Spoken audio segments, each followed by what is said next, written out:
Salam sejahtera, terima kasih karena bersama dengan saya di Nazlin Unity Channel. Isu paling hangat dalam media sosial sekarang melibatkan Perdana Menteri ke-10 Anwar Ibrahim dengan Yusuf Raude. Ada yang kata Anwar Ibrahim akan menang besar. Saya setuju. Anwar Ibrahim akan menang dalam kes Yusuf Raude. Ini adalah sebab-sebabnya. Ikuti terus ulasan ini karena saya akan bentang ulasan kepada Anda.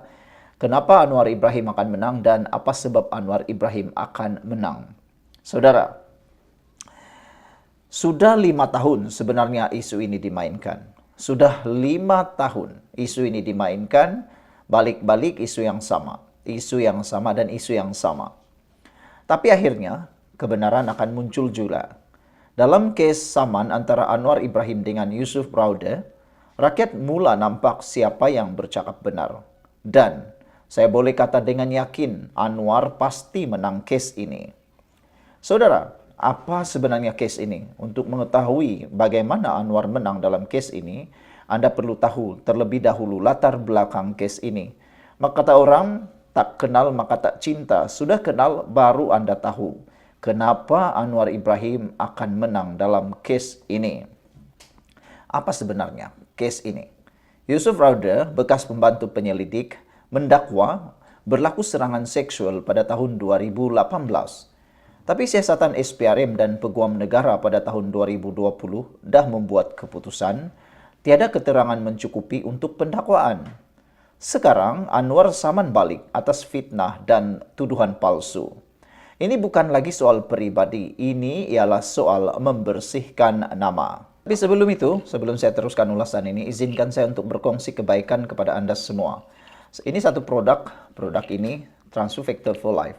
Ini bukan obat, ini ialah produk meningkatkan daya imun badan kita. Secara ringkasnya, kita kena penyakit karena daya imun badan kita yang lemah, kita kena penyakit karena daya imun badan kita yang jadi bodoh, sehingga ianya menyerang diri kita sendiri. Dengan adanya produk ini, ia meningkatkan daya imun badan kita sehingga 400% dan mendidik daya imun badan kita menjadi bijaksana melawan penyakit daripada dalam. Kita akan sembuh daripada penyakit dan kita dijauhkan daripada penyakit apabila imun badan kita jadi bijaksana dan kuat. Oleh sebab itulah Anda harus mendapatkan produk ini untuk menjaga kesehatan Anda dan keluarga Anda. Dan kalau ada yang bertanya, apa penyakit yang boleh ditangani dengan penggunaan produk ini? Saya boleh jawab hampir atau semua penyakit boleh karena ini bukan obat, ini peningkat daya imun badan Anda. Jawaban kepada masalah penyakit dan juga masalah kekuatan tubuh badan kita. Siapa yang berminat boleh menghubungi nombor yang tertera. Sudah banyak orang yang menggunakannya, lulus KKM dan halal. Baik, oke, kita teruskan dulu ulasan politik hari ini. Saudara, apa yang menariknya ialah ini bukan lagi soal pribadi. Ini soal membersihkan nama Anwar Ibrahim. Kenapa Anwar Ibrahim hampir pasti menang? Karena ini case yang bersifat sivil, bukan jenayah. Jadi beban bukti lebih ringan untuk Anwar. Anwar ada laporan forensik, keputusan polis, dan kenyataan saksi di pihaknya. Mahkamah akan menilai niat Yusuf buat tuduhan adakah berniat jahat atau tidak.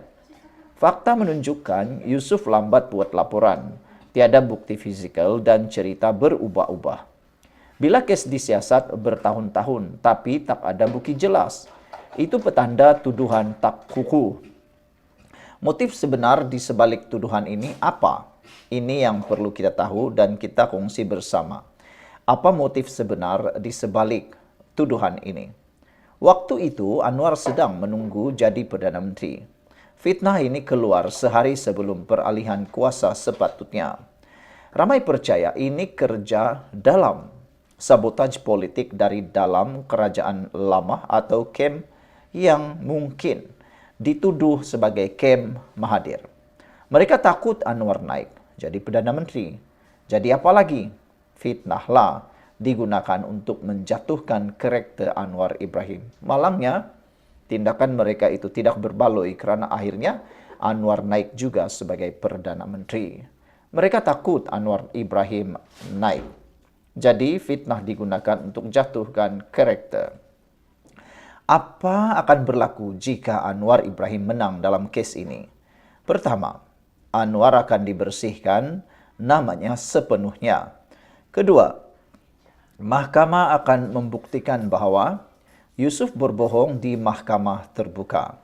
Dan rakyat juga akan melihat siapa sebenarnya yang memainkan sentimen seks untuk politik murahan. Seterusnya, rakyat juga akan kembali percaya kepada Anwar Ibrahim dan keseluruhan sistem mahkamah di Malaysia. Fitnah ini dah terlalu lama menyekat reputasi Anwar. Kemenangan ini bukan sekadar untuk beliau, tapi untuk semua yang percaya pada keadilan dan reformasi. Anwar memang bukan sempurna, tapi dia tidak layak difitnah begini. Jadi saudara, secara umum dan ringkas kesimpulannya, Yusuf datang dengan cerita, tapi Anwar datang dengan bukti. Dan dalam mahkamah hanya bukti yang menang. Doakanlah kebenaran yang ditegakkan dan fitnah ini ditamatkan. Rakyat sudah letih melihat, mengikut kebenaran fitnah-fitnah seperti ini. Jadi saudara, kalau benar kau percaya kebenaran akan menang, tolonglah bantu. Berikan komen dengan tanda pagar keadilan untuk Anwar sekarang di dalam ruangan komen. Sekian untuk kali ini. Jangan lupa tinggalkan komen Anda. Salam sejahtera, terima kasih karena bersama dengan saya di Nazilin Unity Channel. Ini satu lagi rahasia paling besar terbongkar berkait dengan Mahathir. Wah, lama-lama Mahathir ini makin lama makin tak jadi. Bukan makin lama makin menjadi, makin lama makin tak menjadi. Baru-baru ini Mahathir coba mahu mendapatkan simpati daripada rakyat. Mahathir coba mendapatkan simpati daripada rakyat untuk sekali lagi dilihat sebagai kononnya penyatu kepada orang Melayu Islam. Kononnya menjadi penyatu, hero pejuang, menegakkan hak dan menegakkan kuasa Melayu Islam. Tapi dia lupa siapa yang menyebabkan perpecahan besar kepada Melayu Islam. Anda tulislah sendiri. Agak-agak siapa? Menonton channel ini, tulislah siapa yang Anda rasa menyebabkan Melayu Islam berpecah.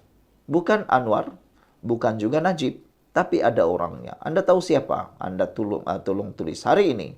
Sekali lagi, payung besar yang dikatakan oleh Mahathir itu yang coba mengajak UMNO, yang mana kata netizen Mahathir tak tahu malu. Selepas mengecam, selepas menghina, selepas memomok, selepas menikam, selepas macam-macam lah menjahanamkan UMNO, tiba-tiba pula ajak UMNO menyertai payung besar. Ini jawaban mereka. Payung UMNO cukup besar. Mahathir jangan jadi hantu penghasut. Wah, Mahathir jadi hantu penghasut ya.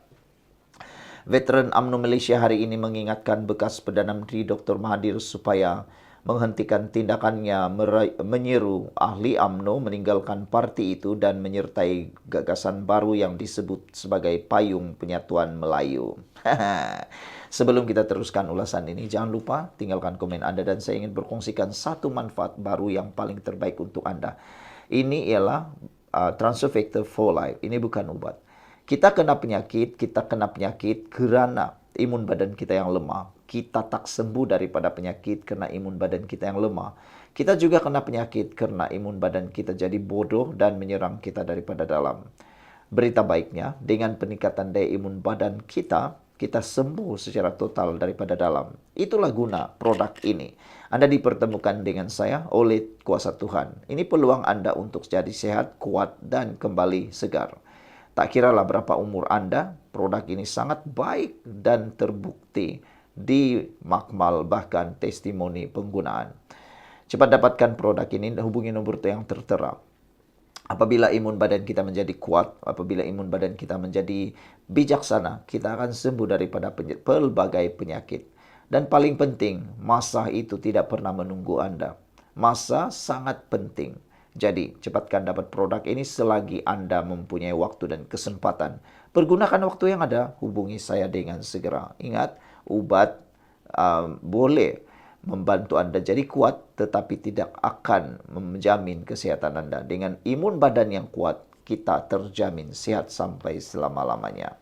Setiausaha veteran UMNO, Mustafa Yaakob menyifatkan langkah Mahathir itu sebagai cubaan. memecah belahkan orang Melayu khususnya dalam UMNO yang kini katanya sudah cukup kukuh sebagai tempat berlindung orang Melayu. Veteran UMNO Malaysia meminta Mahathir supaya berhenti menjadi hantu penghasut untuk memecah belahkan UMNO dengan menyeru ahli UMNO supaya meninggalkan UMNO dan menyertai payung ciptaannya kononnya untuk penyatuan Melayu. Menurut Mahathir yang sebelum ini keluar daripada UMNO dan menumbuhkan Bersatu, telah menjadi punca perpecahan dalam kalangan orang Melayu. Namun hari ini, tokoh politik itu mengajak ahli UMNO kembali bersatu di bawah wadah baru yang dicetuskannya sendiri. Dendamnya kepada pemimpin UMNO membuatkan dia mahu menghancurkan UMNO, parti yang telah menobatkan dia sebagai Perdana Menteri selama puluhan tahun. Tama Mustafa, Mahathir seolah-olah lupa jasa UMNO yang pernah mengangkatnya ke tampuk kuasa. Tanpa UMNO, dia hanya seorang doktor. Tapi hari ini, dia mahu menghapuskan UMNO. Dia memang jenis kacang yang lupakan kulit. Veteran UMNO turut menyatakan bahawa mereka menghormati usia Mahathir yang menjangkau 100 tahun. Tapi menegaskan tindak tanduknya tidak mencerminkan peribadi orang tua yang wajar disegani. Berhentilah menjadi hantu raya yang tidak bertuan. Ahli UMNO tidak akan terpedaya dengan ajakannya. Payung UMNO sudah cukup besar untuk ahli UMNO berteduh. Ahli UMNO tidak perlukan payung ciptaannya, kata beliau. Sekian untuk kali ini. Jangan lupa tinggalkan komen anda. Apabila komen anda terhadap Mahathir dan gerakan beliau ini. Nasiblah kau kata, bukan semua orang Melayu sokong UMNO pun. Semua kes-kes dana curi faktanya dari UMNO, sama ada dari dalam atau bekas UMNO, kata nasib kaulah. Sekian untuk kali ini. Jangan lupa tinggalkan komen anda.